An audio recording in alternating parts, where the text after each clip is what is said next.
Assalamualaikum warahmatullahi wabarakatuh. Selamat pagi anak-anak. Bagaimana kabar kalian hari ini? Alhamdulillah. Sepertinya hadir semua ya ini. Sebelum memulai pembelajaran pada pagi hari ini, alangkah baiknya kita awali dengan berdoa terlebih dahulu. Berdoa menurut kepercayaan masing-masing dimulai. Berdoa dicukupkan.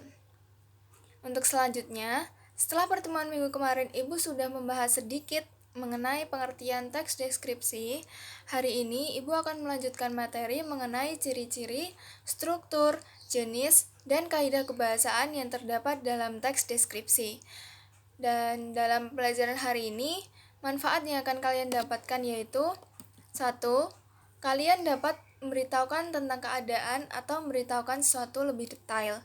Yang kedua, kalian akan lebih mengetahui tentang benda atau hal yang sedang dibahas di dalam teks deskripsi. Misalnya, ada teks deskripsi yang membahas tentang kelinci, maka kalian akan mengetahui lebih banyak tentang kelinci. Sebelum masuk ke materi, di sini ada yang masih ingat pengertian teks deskripsi itu apa? Oke, silakan Via. Udah benar ya, walaupun belum lengkap. Coba ada yang bisa melengkapi? Oke Rio, silakan. Yap, benar sekali. Alhamdulillah ya, Ibu senang sekali. Kalian masih mengingat pelajaran yang sudah Ibu terangkan minggu lalu. Baiklah, sebelum Ibu melanjutkan, dengan berjalan pembelajaran hari ini, Ibu yakin kalian akan mampu menguasai materi mengenai ciri-ciri, struktur, jenis, dan kaidah kebahasaan yang terdapat dalam teks deskripsi. Anak-anak, sekarang Ibu akan mulai masuk ke materi ya. Kita lanjutkan dari yang kemarin, seperti yang tadi sudah dijawab oleh Via dan Rio, bahwa pengertian teks deskripsi adalah sebuah paragraf di mana gagasan utamanya disampaikan dengan cara menggambarkan secara jelas objek, tempat, atau peristiwa yang sedang menjadi topik kepada pembaca, sehingga pembaca seolah-olah merasakan langsung apa yang sedang diungkapkan dalam teks tersebut. Dan untuk selanjutnya, ciri-ciri teks deskripsi yang dibagi menjadi 4 yaitu 1. Menggambarkan sesuatu. Yang kedua, paragraf yang digambarkan dan dijelaskan secara rinci serta melibatkan kesan indera. Yang ketiga, ketika pembaca membaca teks deskripsi, maka seolah-olah merasakan secara langsung apa yang dibahas dalam teks. Keempat, menjelaskan ciri fisik objek seperti bentuk, ukuran, warna, atau ciri psikis seperti keadaan suatu objek dengan rinci. Berikutnya, masuk ke struktur teks deskripsi yang dibagi menjadi 3 yaitu 1. Identifikasi. Identifikasi itu adalah penentuan identitas seseorang, benda, dan sebagainya. Yang kedua, klasifikasi. Klasifikasi penyusunan bersistem dalam kelompok menurut kaidah atau standar yang telah ditetapkan. Yang ketiga, deskripsi bagian. Itu adalah bagian teks yang berisi tentang gambaran-gambaran bagian dalam teks tersebut. Sekarang masuk ke jenis teks deskripsi yang juga dibagi menjadi 3 bagian. Ada teks paragraf deskripsi subjektif, teks paragraf deskripsi spatial, dan teks paragraf deskripsi objektif. Untuk teks paragraf deskripsi subjektif adalah suatu paragraf deskripsi yang penggambaran objeknya menurut kesan yang dimiliki oleh penulis teks. Yang kedua, teks paragraf spasial. Di dalam teks ini, objek yang digambarkan hanya berupa tempat, benda, ruang, dan lainnya. Yang ketiga, teks paragraf objektif. Teks objek digambarkan pada adanya menurut keadaan objek yang sebenarnya tanpa penambahan opini dari penulis itu sendiri. Nah, terakhir, masuk ke ciri atau kaidah kebahasaan teks deskripsi yang dibagi menjadi 7 bagian yaitu 1. Menggunakan kata benda sesuai objek yang dideskripsikan seperti sekolah, rumah, guruku, teman saya, dan lain-lain.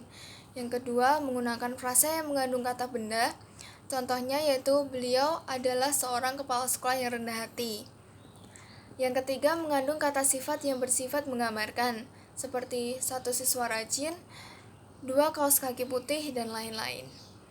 Yang keempat, mengandung kata kerja transitif untuk memberikan informasi subjek seperti siswa itu mengenakan seragam putih biru.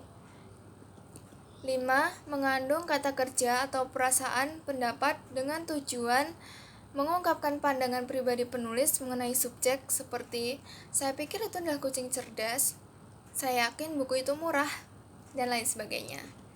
Yang keenam, mengandung kata keterangan untuk memberikan informasi tambahan mengenai objek seperti dengan cepat, di rumah, di kantin, dan lain-lain. Yang terakhir, mengandung bahasa kiasan berupa perumpamaan atau metafora seperti kulitnya lembut seperti benang sutra, dan lain-lain. Baik, semua materi hari ini sudah Ibu terangkan. Apa ada yang masih belum paham? Kalau diam semua, Ibu anggap kalian sudah paham ya. Sekarang, Ibu akan bagi kalian menjadi 3 kelompok. Kelompok pertama dari absen 1 sampai 10, kelompok kedua dari absen 11 sampai 20, dan kelompok ketiga dari absen 21 sampai 30. Untuk setiap kelompok, Ibu ingin kalian mencari teks deskripsi di internet. Kelompok 1 dengan tema sekolah, kelompok kedua dengan tema pariwisata, dan kelompok 3 dengan tema kebudayaan. Dari teks deskripsi itu, Ibu ingin kalian menganalisis kaidah kebahasaan berdasarkan materi yang tadi sudah Ibu terangkan, dan hasilnya ditulis di kertas HVS. Setelah kalian selesai menganalisis, Ibu ingin salah satu perwakilan kelompok mempresentasikan hasilnya. Saat mengerjakan, Ibu akan beri kalian waktu selama 10 menit.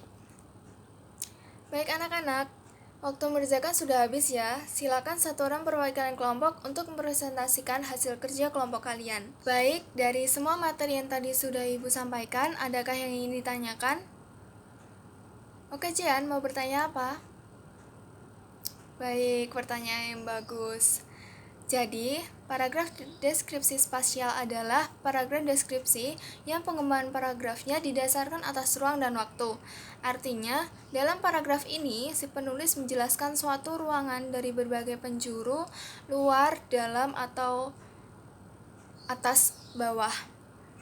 Dan bisa juga memberi penjelasan tentang keadaan ruangan, apakah gelap, terang, pengap, berdebu, bersih, rapi, kotor, dan sebagainya. Begitu apa? Sudah paham? Contoh ya. Contohnya seperti begini. Ruangan berukuran 17 meter kali 10 meter ini sangat layak untuk ditempati. Dindingnya yang tinggi menjulang ke atas, membuatnya sangat nyaman untuk ditinggali, bahkan untuk berdua ataupun bertiga. Tidak ada sekat yang membatasi. Ditambah 1 buah kasur besar dan ruangan menuju balkon di pojok depan. Ada kompor dan alat masak lainnya di pojok belakang berdampingan dengan pintu yang menuju kamar mandi. Begitu, Jian, apa sudah paham? Oke, sama-sama. Ada yang ingin bertanya lagi? Tidak? Udah paham semua ya berarti? Alhamdulillah. Baik, sebelum Ibu tutup pembelajaran pada pagi hari ini, Ibu akan memberi kalian beberapa tugas. Yang pertama, carilah 2 teks deskripsi dengan tema bebas. Yang kedua, tulis struktur teks deskripsi yang ada di dalam teks deskripsi yang sudah kalian cari. Tugas ditulis di buku tugas dan dikumpulkan minggu depan. Untuk pertemuan selanjutnya, Ibu akan memberikan pelajaran mengenai teks narasi. Jadi, Ibu harap sebelum pembelajaran dimulai, kalian sudah membaca berapa materi teks narasi yang ada di buku LKS maupun buku paket. Baiklah, pelajaran hari ini Ibu cukupkan. Akhir kata, terima kasih untuk kalian yang semangat mengikuti kelas hari ini. Mohon maaf jika ada perkataan Ibu yang tidak mengenakan. Sampai jumpa, sampai bertemu minggu depan. Wassalamualaikum warahmatullahi wabarakatuh.